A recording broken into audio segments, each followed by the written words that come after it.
Hi, I'm Rolf Prose with Shooter's Paradise.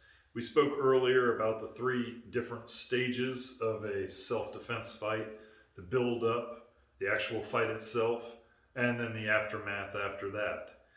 So, looking at that, one of the critical things in the aftermath is going to be proof of why we did what we did, how we did what we did. We need to be able to prove what actually happened. It's an interesting thing. Well, I was there. I lived through the event. I know what happened. That actually probably isn't true because if you were heavily adrenalized, which is exceedingly likely that in a fight for your life you would have tons of adrenaline coursing through your body, you probably don't know exactly what happened. Things like auditory exclusion, tunnel vision, time dilation, all these things factor in to change how we perceive things. Uh, it really creates a problem for us to know exactly what happened. So, well, we'll use the witnesses. I know the witnesses will tell us what happened. So we count on the witnesses to explain to us, oh, well, this happened and then that happened and he did this and that other dude did that and all. Well, that sounds great and wonderful, right? Except for when you begin to understand that there are as many witnesses that will say something uh, negative about what you did as there are witnesses who will say something positive about what you did. Yeah, people don't always tell the truth. People don't always understand what happened. They may not have seen what happened, but they think they know. Some people may actually see what happened and tell the truth.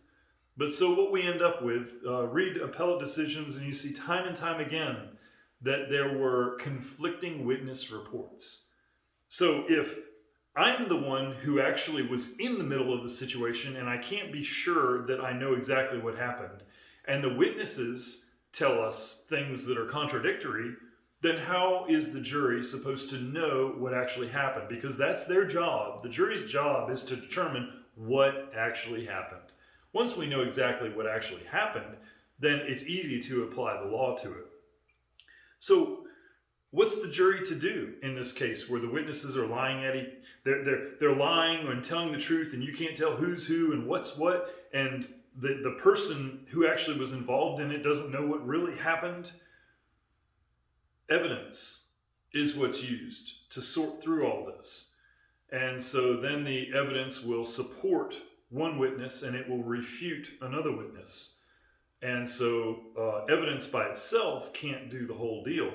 But by incorporating evidence in with the witnesses, in with the actual actors' statements, we can get a good solid picture of what happened. And of course now the jury is the one who makes the decision that yes, this is what actually happened. So when it comes to evidence, there's really two kinds of evidence that we ought to be concerned about. That's inculpatory evidence and exculpatory evidence. So inculpatory evidence is evidence that would indicate that we were guilty, that we did something wrong. And then exculpatory evidence would be evidence that shows that we are innocent or that we didn't break the law in doing what we did. So obviously what I want is exculpatory evidence.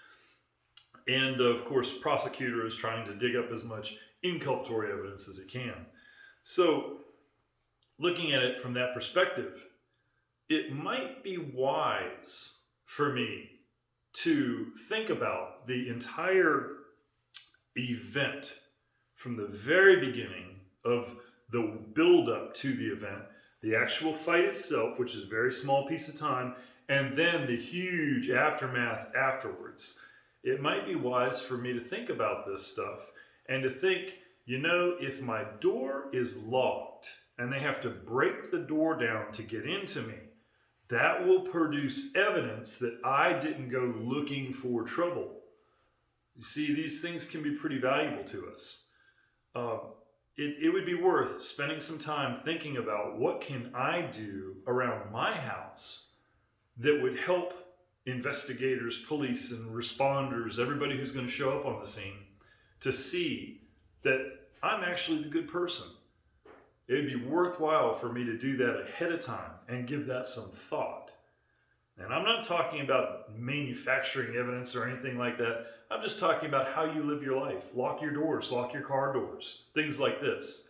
Not only will it tend to keep the criminal away from you, it'll also give you proof that you hid in your house before something bad happened. So think about that. Pretty good idea. I hope this is valuable. I hope you enjoy it. Look forward to some more videos.